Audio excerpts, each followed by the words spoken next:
Por que nós lemos a Bíblia? Porque o cristão tem a Bíblia como livro de regra, fé e prática. Porque nós, os cristãos, falamos que a Bíblia é a palavra de Deus. É simples nós entendermos.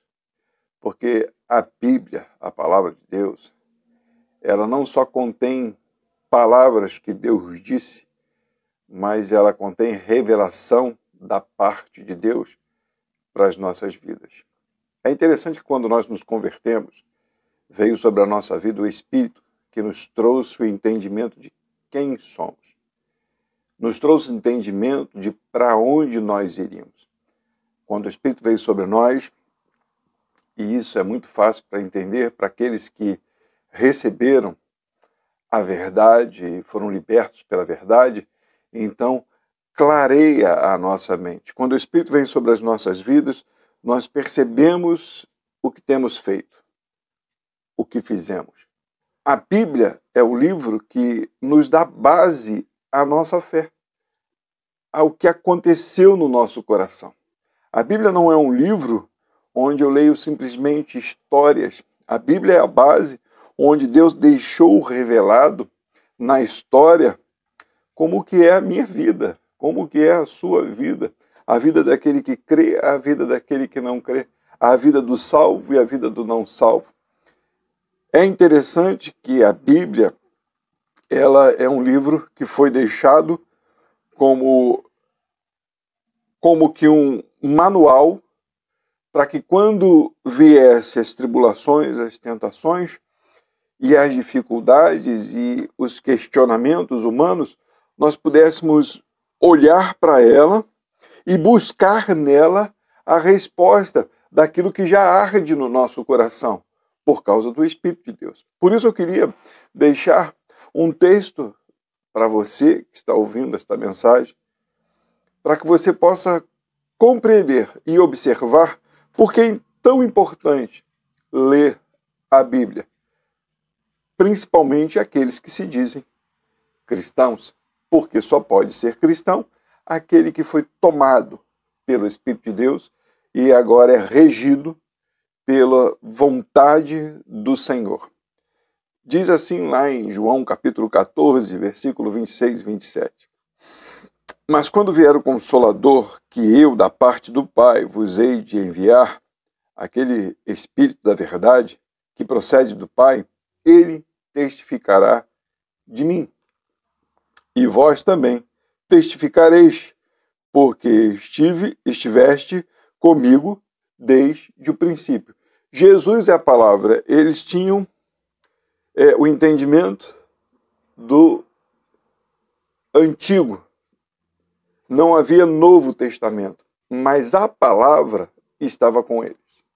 Jesus estava com eles, ensinando, mostrando. Então Jesus era a Bíblia deles, dos discípulos. Mas Jesus está dizendo algo para eles, dizendo que ele vai para o Pai e que ele vai mandar o Consolador. Quem é o Consolador? O Espírito da verdade, aquele que testifica da palavra, aquele que vai trazer entendimento do que já foi dito, do que já foi revelado, daquilo que Jesus já tinha ordenado. Olha a continuação da leitura. Tenho dito estas coisas para que vos não escandalizeis.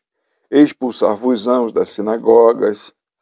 Vem mesmo a hora em que qualquer que vos matar cuidará fazer um serviço a Deus. E isso vos farão porque não conheceram ao Pai nem a mim. Mas tenho-vos dito isto, a fim de que, quando chegar aquela hora, vos lembreis de que já vou-lo tenho dito. E não vos disse desde o princípio, porque estava convosco. Então Jesus estava com eles, trouxe palavras a eles, trouxe entendimento a eles, e quando Jesus estava para subir, deu as últimas informações, para que quando o Espírito da verdade viesse, inundasse, convencesse o coração deles da verdade, o Espírito lembraria a eles todas as coisas que Jesus, a palavra, a verdade, o Verbo que formou o mundo, disse. A Bíblia não é um livro para a gente tirar a sorte, ou tentar a sorte, ou tentar a Deus, traçando sorte para a nossa vida. A Bíblia é um livro onde nós entendemos os caminhos de Deus, onde nós observamos a vontade do Senhor. A Bíblia não é um estilo de vida. A Bíblia é a verdade que nós devemos viver. A Bíblia revela o reino de Deus. Versículo 12. Ainda tenho muito que vos dizer, mas vós não podeis suportar agora.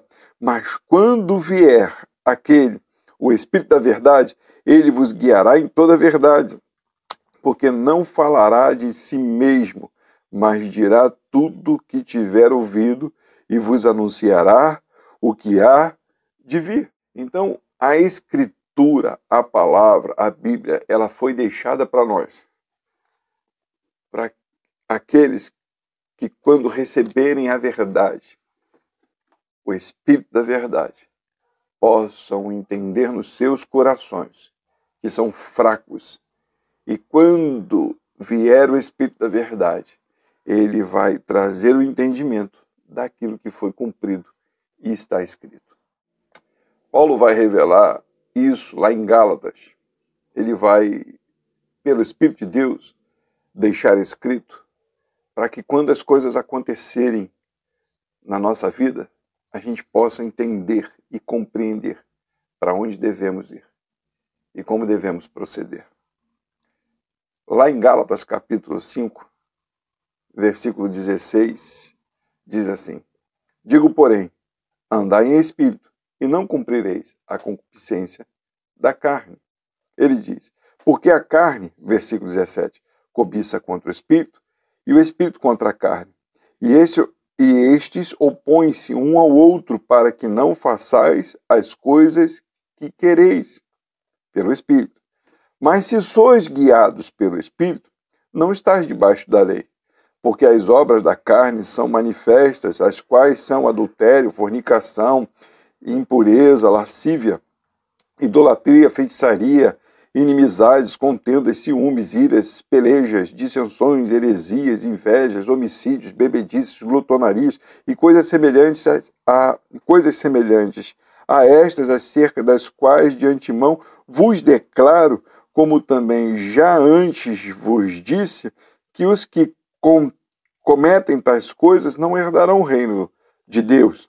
Mas o fruto do Espírito é amor, gozo, paz, longanimidade, benignidade, bondade, fé, mansidão, temperança. Contra estas coisas não há lei. E os que são de Cristo crucificaram a carne com as suas paixões e concupiscências. O que Paulo está deixando para a gente bem claro entender é que nós precisamos andar na verdade que está em nós. Por quê? Porque existe uma guerra, existe uma luta dentro de nós, do Espírito contra a carne. O Espírito de Deus, o Deus poderoso, em nós, lutando contra a nossa vontade, para que nós sigamos a vontade dele. Para que a gente não faça o nosso querer, o nosso desejo. E ele faz um relato de tudo isso que está na nossa carne. Então está escrito para que quando o Espírito mostrar a verdade, eu possa comparar na palavra aquilo que vem e o que não vem de Deus. Aquilo que é verdade e aquilo que não é verdade. Porque às vezes algumas coisas que nós pensamos é por causa de inveja. Algumas coisas que nós desejamos é por causa das paixões que operam em nós. Deus vem e condena na sua palavra e eu, por causa da minha emoção, quero trazer para mim. Quero viver na mentira, quero viver na minha concupiscência. E se eu fecho a palavra, eu dou corda da minha concupiscência para fazer o que é errado. Mas se eu sou um crente verdadeiro e entendo que o Espírito habita em mim e o que ele tem falado é contrário ao mundo, e eu olho para a Escritura e vejo que é verdade porque foi de antemão deixado para mim, eu peço perdão a Deus. e volto a ser guiado, levado, conduzido e obedeço à vontade de Deus através do seu Espírito que habita em nós. Por isso nós lemos a Bíblia. Por isso nós temos ela como livro de regra, fé e prática. Deixou de antemão para que quando eu me convertesse ao Senhor, eu pudesse discernir o que é certo e o que é errado. Para que eu pudesse entender que na minha mente há uma confusão de pensamentos, há um turbilhão de ideias, há um turbilhão de vontades minhas, porque sou pecador, mas eu fui crucificado com Cristo. E o pecado não pode mais ter poder sobre a minha vida, mas sim o Espírito de Deus, que agora opera naqueles que são salvos. Por isso a Bíblia, por isso ela não precisa de atualizações e nós precisamos estar ali buscando versículo por versículo, página por página, e digo isso para mim também.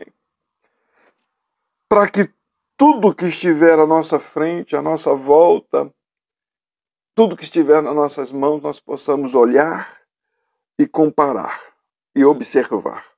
Lei de Deus ou lei dos homens? Vontade de Deus ou minha vontade? E colocar em xeque e dizer, Senhor, eu te sirvo. Eu quero a tua vontade. Porque eu entendi na tua palavra aquilo que o Senhor tem para a minha vida.